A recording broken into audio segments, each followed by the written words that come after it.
прадедушка Соловьев Петр Михайлович. Он прожил 84 года и дошел до Курской дуги. Там он тяжело ранен в правую ногу и пришел тяжело ранен домой. Я его очень люблю и почитаю, и очень считаю героем. Его всегда буду помнить. На этой фотографии изображена Полигонова Анастасия Григорьевна, моя прабабушка. Ветеран Отечественной войны, медсестра, воевала с 41 по 45 год. Мы каждый год принимаем участие в акции «Бессмертный полк», и мы гордимся своими прадедами, дедушками, прабабушками за то, что они воевали. Настоящие герои. И о них надо помнить не только 9 мая, а все время. В Доме дружбы народов имени Алексея Кулаковского прошел межнациональный фестиваль «Наши деды» в рядах Бессмертного полка. В зале было немало школьников и горожан, пришедших с портретами родных, участвовавших в Великой Отечественной войне. Мероприятие было посвящено Международному дню семьи. Участниками фестиваля стали 9 семей разных национальностей. Вот уже 5-й год мы проводим в Доме дружбы народов межнациональный фестиваль «Большая семья».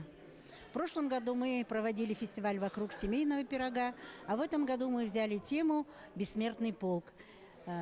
Межнациональный фестиваль «Наши деды в рядах Бессмертного полка». В нашем фестивале принимают участие 9 национальных семей, которые будут показывать презентацию «Моя семья в летописи Великой Отечественной». Семьи показывают реликвии семейные и будут показывать художественные номера.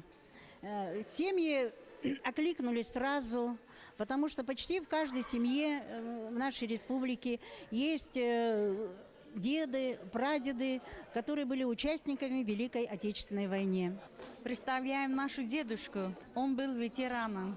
Когда была война, он воевал в Сталинградском фронте. Он там был старшим экспедитором. Возили питание, боеприпасы в постах. И все ветераны, они были мужественными, сильными, смелыми.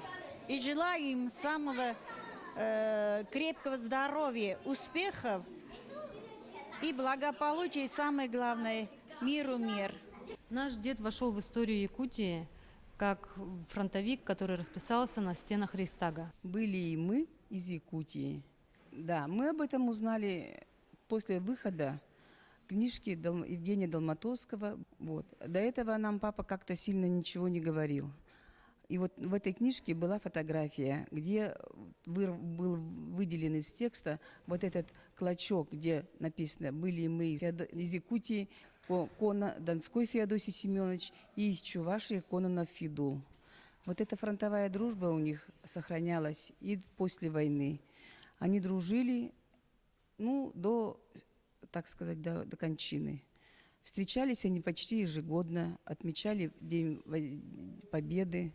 Дедушка про войну не любил рассказать особо. Но про Федула Конова мы знаем то, что они с ним прошли всю войну от самого начала до стен Берлина, до 8 мая, когда они расписались на Рейхстаге.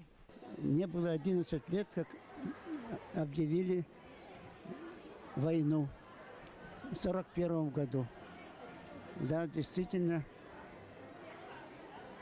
все были мы охвачены вот этой войной, видели, как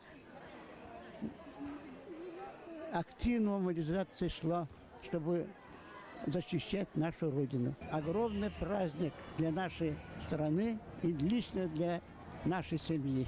Более 70 лет отделяют нас от Победного мая 1945 года. Это целая жизнь нескольких поколений, знающих о страшной войне только по рассказам своих родных и близких, по учебникам истории. Нам, детям, внукам и правнукам, жизненно важно передавать память о солдатах Великой Отечественной войны следующим поколениям. Земля дрожит, тепло души, ее согреем.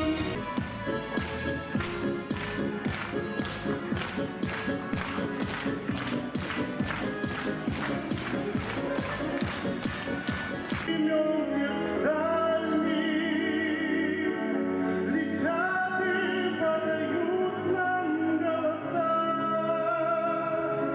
Не потому Служба Дома дружбы народов имени Алексея Кулаковского.